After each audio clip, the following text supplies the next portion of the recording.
జై గోవిందా. నేను ఈరోజు దాస్పురం వచ్చాను. పల్లెటూరు అంతా చుట్టూ పచ్చదనం, ఎక్కడ చూడండి ప్రశాంతంగా ఆహ్లాదంగా. నేచర్ అనేది మనకి పల్లెటూరులోనే ఎక్కువగా ఉంటుంది.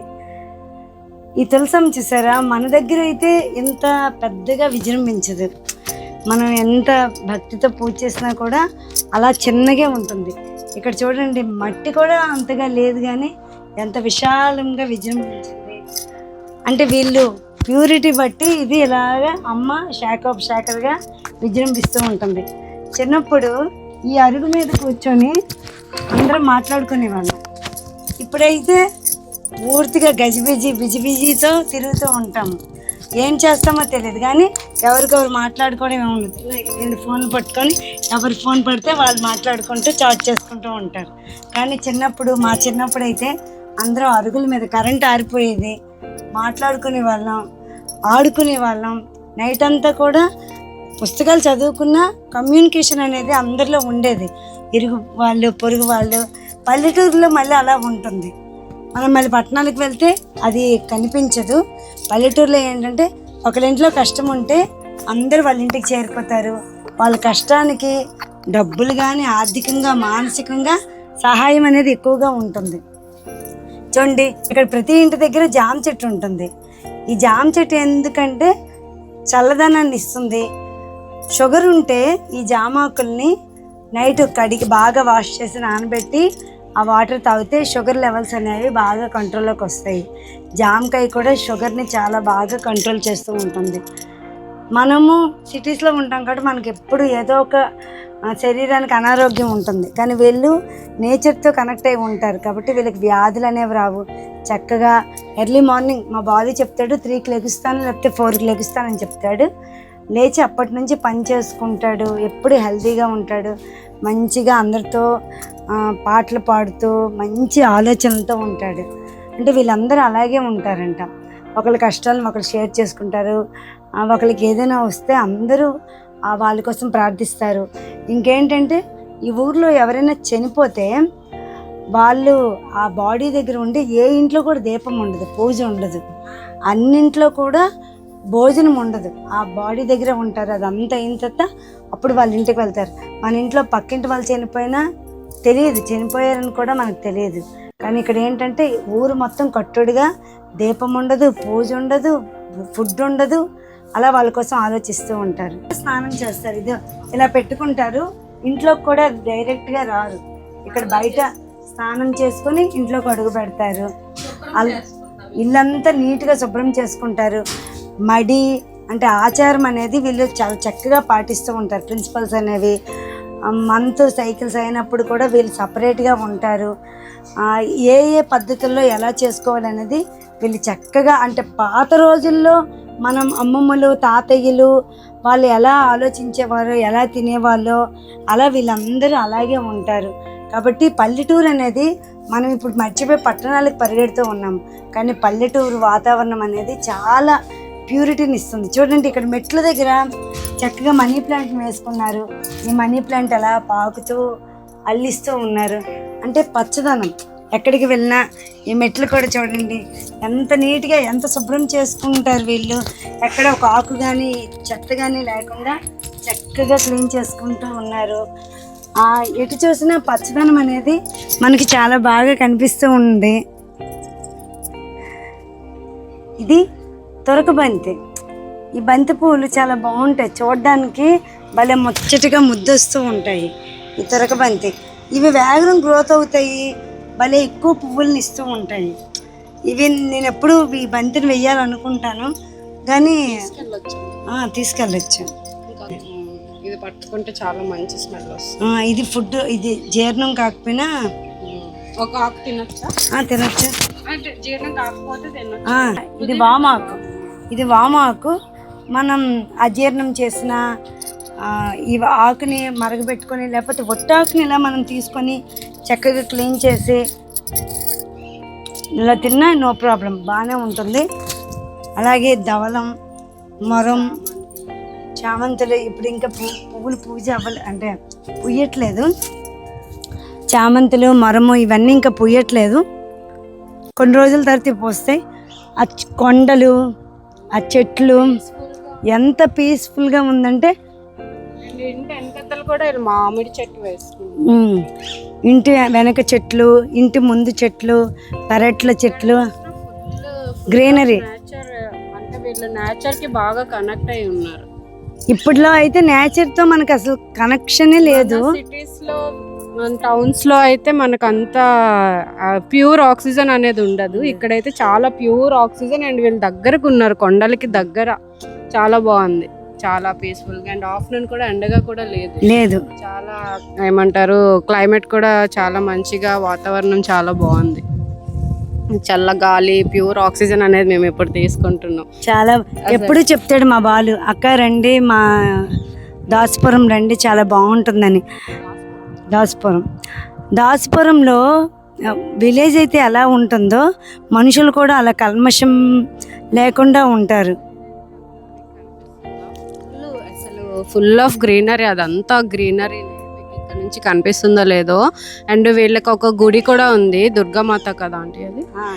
వీళ్ళ ఊరు గ్రామ దేవత అన్నమాట. ఓన్లీ ఒక్క గుడే ఉంది. ఇక్కడ కొన్ని హౌసెస్ కూడా ఉన్నాయి. విలేజ్ అనుకుంటాం కానీ ఇక్కడ కొంచెం పెద్ద బిల్డింగ్స్, ఒక బిల్డింగ్ కనిపిస్తుంది. అండ్ ఇక్కడ పక్కన చిన్న గెస్ట్ హౌస్ లాగా కూడా కట్టుకున్నారు, చిన్నది పెంట్ హౌస్ పైన. చాలా బాగుంది.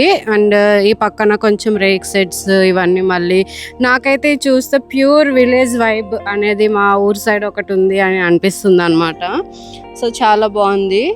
అండ్ ఇదైతే వీళ్ళ పెరట్ అనుకుంటా, పెరట్. ఇవన్నీ ఇత్తడి బిందెలు, ఇత్తడి తప్పేళ్ళు, ఇత్తడి సజ్జ, ఎన్ని ఐటమ్స్ ఉన్నాయి చూడండి.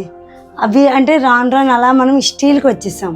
స్టీల్ నుంచి ఇంకేం చేసాం, ప్లాస్టిక్ వచ్చేసాం. కానీ ఇత్తడి అనేది మన కల్చర్లో ఆ కళలు అనేవి ఉట్టిపడుతూ ఉంటాయి. బంగారంలా ఉంటుంది. తొలి పాత్రలన్నింటినీ కూడా ఇత్తడిలోనే వండేవారు. దీనివల్ల ఏంటంటే మన ఆరోగ్యం ఎప్పటికీ కూడా యవ్వనంగా ఉండేవాళ్ళు, చురుకుగా ఉండేవాళ్ళు, పనులు చక్కగా చేసుకునేవాళ్ళు. అలా మనం తర్వాత ఇప్పుడు అల్యూమినియంకి వచ్చేసాము, స్టీల్కి వచ్చేసాం, ప్లాస్టిక్ వచ్చేసాం. అంటే మన ఆరోగ్యం అలా నానాటికి మనమే పోగొట్టుకుంటూ ఉన్నాము. కాబట్టి మనం మన పాత కల్చర్ని మళ్ళీ ఎప్పుడైతే మన లైఫ్ స్టైల్లో, మన పాత కల్చర్ని మనం ఎప్పుడైతే మన లైఫ్ స్టైల్లో అప్లై చేసుకుంటామో మళ్ళీ అప్పుడు మన ఆరోగ్యం అనేది మన చేతిలో ఉంటుంది. ఏమైనా పండగలప్పుడే ఇవన్నీ ఇవి పండగలప్పుడు ప్రతి పెళ్ళిళ్ళకి, పండగలకి మళ్ళీ తీసుకొని వాష్ చేసుకొని పెడుతూ ఉంటారు. కానీ వాటిలో ఫుడ్ అనేది వండుకుంటే చాలా మట్టుకు లాభాలను పొందగలము. ఆరోగ్యమే మహాభాగ్యం. అప్పటి రోజుల్లో పెద్ద పెద్ద కుండలతో నీళ్ళు మోసుకొని వచ్చేవారు. ఆ కుండలతో, బకెట్లతో స్నానం చేసేవారు. దీనివల్ల చలితము అనేది వచ్చేది కాదు. ఆరోగ్యం కూడా చాలా బాగా ఉండేది. ఎప్పటికీ ముసలితనం అయినా కూడా ఆరోగ్యంగా చలాకీగా తిరుగుతూ ఉండేవారు అప్పటి రోజుల్లో ప్రజలు. ఎంత బరువుగా ఉంది అంటే మనం అప్పుడు దీంట్లోనే అన్నీ యూజ్ చేసుకునే వాళ్ళం. ఇప్పుడు ఏంటైంది, అప్పుడు వీటిలోనే నీళ్ళు తాగడం కానీ, పనులు చేసుకోవడంలో ఆ కుండల్ని, ఆ బకెట్స్ని అన్నిటినీ యూజ్ చేసేవాళ్ళం. దానివల్ల మనకి బాడీలో అంటే చర్మ వ్యాధులు అనేవి ఎక్కువగా వచ్చేవి కావు. దీనివల్ల కూడా దీనిలో ఉన్న మెటల్స్ నుంచి వచ్చే వాటిని కూడా, ఈ మెటల్స్ కూడా ఫుడ్ని అబ్జర్వ్ చేసుకొని ఫుడ్ కూడా హెల్తీగా ఉండేది. ఇప్పుడు వీటిని యూజ్ చేయకన్నా ఎప్పుడో పండగకి, పున్నానికి తీసి క్లీన్ చేసుకుంటాము, మళ్ళీ అదైన తర్వాత పైన పెట్టేస్తూ ఉంటాం. అలా కాకుండా దీన్ని యూజ్ చేసుకుంటేనే దీని యొక్క బెనిఫిట్స్ అనేవి మనం పొందగలం. నీట్గా అలంకరించుకున్నారు వెంకటేశ్వర స్వామి. అయితే ఇప్పుడు మేము ఎక్కడికి వెళ్ళామో తెలుసా? మా బాలు వాళ్ళ బృందం భవానీ మాల వేశారు, అక్కడికి మేము చేరుకున్నాము.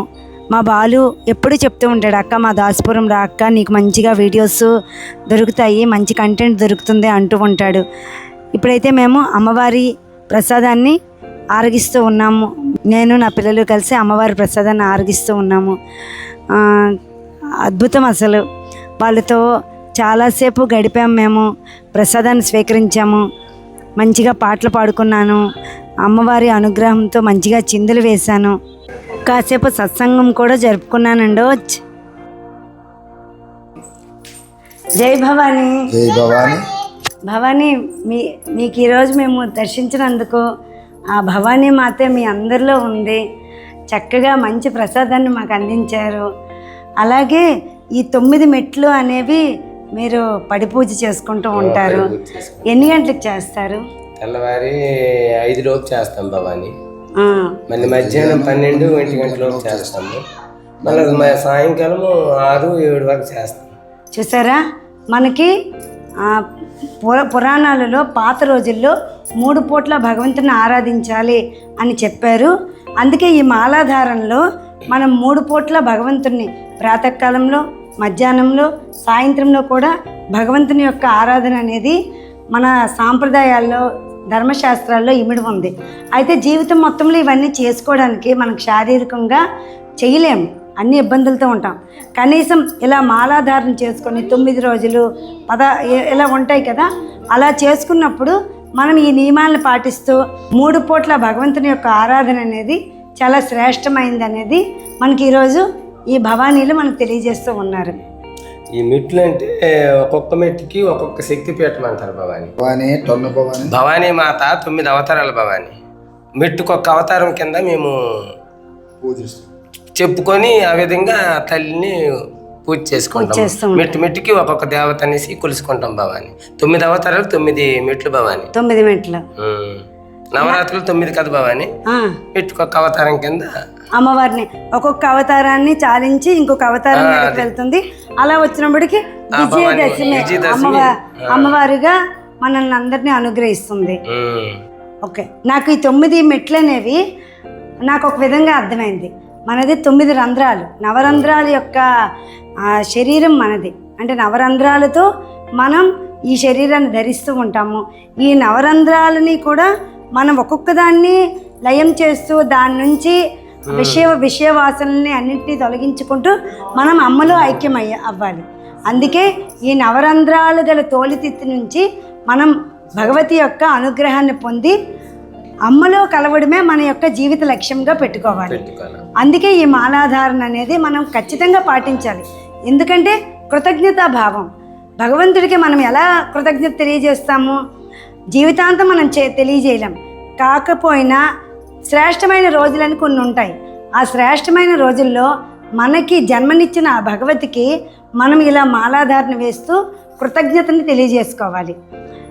అప్పుడైనా మనకి ఓకే, ఈ 9 రోజుల్లో అమ్మ యొక్క అనుగ్రహం మనకు లభించింది అనే ఆనందంతో మనము ఇంకా ఉన్న జీవితం మొత్తం కూడా హ్యాపీగా అనుభవించేందుకు అవకాశం ఉంటుంది.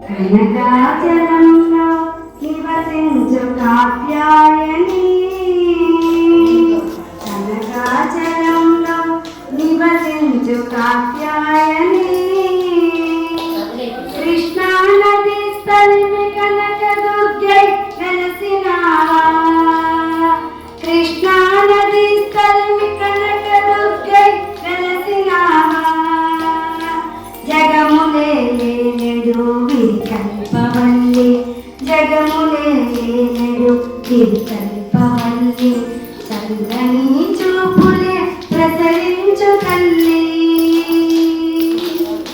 కనకాచలంలో నివసించు కాత్యాయని, కైలాసగిరి నుండి జారిన పువ్వు, వరణాలందించిన దీపతి నువ్వు, కైలాసగిరి నుండి జారిన పువ్వు, వరణాలందించిన దీపతి నువ్వు, నీలోన జీవించు ఓంకారనాదము, నీలోన జీవించు ఓంకారనాదము, మాలోన ఉదయించు నీ దివ్య రూపము, నీలోన జీవించు ఓంకారనాదము, మాలోన ఉదయించు నీ దివ్య రూపము, అజ్ఞాన తిమిరమే పారదోనమ్మా, అజ్ఞాన తిమిరమే పారదోనమ్మా, కరుణించి మమ్మ ప్రభు కనక దుర్గమ్మ, కరుణించి మమ్మ ప్రభు కనక దుర్గమ్మ, నివసించు కాత్యాయని భక్తితో కొలిచి తలచేవారికి సౌమ్యముగా కనిపిస్తావా క్రోధం ద్వేషం ఉండే వారికి ఉగ్రరూపిణిగా కనిపిస్తావా భక్తితో కొలిచి తలచేవారికి సౌమ్యముగా కనిపిస్తావా క్రోధం ద్వేషం ఉండే వారికి ఉగ్రరూపిణిగా కనిపిస్తావా జనన మరణములు చిత్రణ చేసి జగన్మాతవమ్మ జనన మరణములు చిత్రణ చేసి జగన్మాతవమ్మ జన్మ జన్మలు కొనిది పరిచే జన్మలు ఇవ్వమ్మ జన్మ జన్మలు కొనిది పరిచే జన్మలు ఇవ్వమ్మ దుర్గమ్మ కనక దుర్గమ్మ దుర్గమ్మ కనక దుర్గమ్మ దుర్గమ్మ కనక దుర్గమ్మ కనకాచలంలో నివసించు కాత్యాయని. మా బాలు అక్క పాట పాడక్క అన్నాడు. అమ్మవారి కోసం ఒక చిన్న పాట పాడి ఇంకా ఈ చిన్న బుల్లి భవానీ ఉంది కదా ఆ భవానీతో ఆ చిందులు వేయాలనుకున్నాను. అదేంటో తెలియదు నాకు, భగవంతుడన్నా అమ్మవారన్నా ఎక్కడ లేని ఆనందం ఉత్సాహం వచ్చేస్తుంది. అప్పుడు నాకు ఉన్న నొప్పులు బాధలు కూడా విడిచిపెట్టేస్తాను నేను. అలా తన్మయత్వంలో ఆ భవానీలతో చాలాసేపు డ్యాన్స్ చేస్తూ ఆనందాన్ని పంచుకున్నాను. ఇలాంటి రోజులన్నా ఇలాంటి వాతావరణం అన్నా నాకు చాలా ఇష్టం. ఆ బుజ్జి భవానీతో చాలాసేపు ఉన్నప్పుడు నాకు ఆ అమ్మవారి స్వరూపమే ఆ భవానీ, ఈ సృష్టి మొత్తం ఆ జగజ్జన్నే నడిపిస్తూ ఉంది అనేటట్టు ఆనందం అనేది నాకు చాలా వరకు అనుభవం అయింది. ఇలా నేను ఆధ్యాత్మికంగా చాలా వరకు ఇలాంటి అనుభవాలను పొందాను. నాకు ఈ ప్రపంచంలో ఆధ్యాత్మికమైన జీవితము అనేది చాలా ఇష్టపడుతూ ఉంటుంది. ఎందుకంటే కల్మషం ఉండదు, కుళ్ళు ఉండదు, మాయ మర్మము ఏమీ ఉండదు ఆ భగవంతుని యొక్క సన్నిధిలో ఉంటే. అలా వాళ్ళతో పాటు చిందులు వేస్తూ ఉన్నప్పుడు ఇంకో భవానీ మీద అమ్మవారు పోనారు. ఆ భవానీ ఎంతో ఉత్సాహంతో చిందులు వేశారు. ఆది శక్తిని నేనే, అన్నపూర్ణ నేనే అంటూ అమ్మవారు యొక్క ఉనికి అనేది ఆవిడలో వ్యక్తమవుతూ ఉన్ను. ఆ సమయంలో అలా ఆమె ఎక్కువగా పారవస్యంలో నేల మీద కూడా పడిపోయారు. ఇంకా ఆ అమ్మవారి యొక్క కృప అనేది అలా ఉంటుంది. అమ్మవారికి ఎక్కువ ఆనందం అనేది ఇష్టం.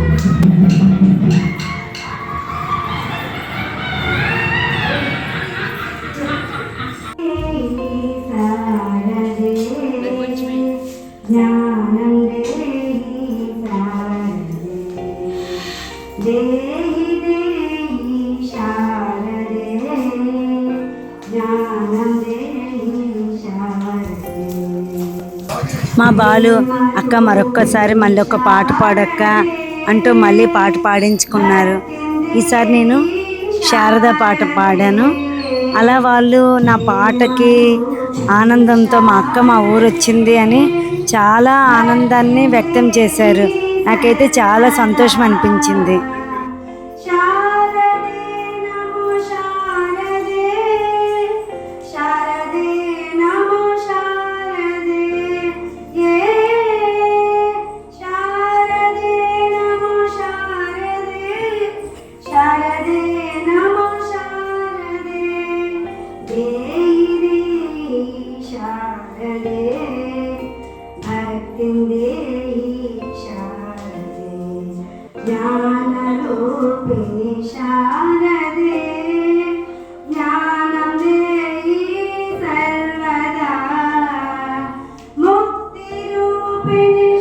ఇలా పాటలు పాడుతున్నాను, సత్సంగం చేస్తున్నాను.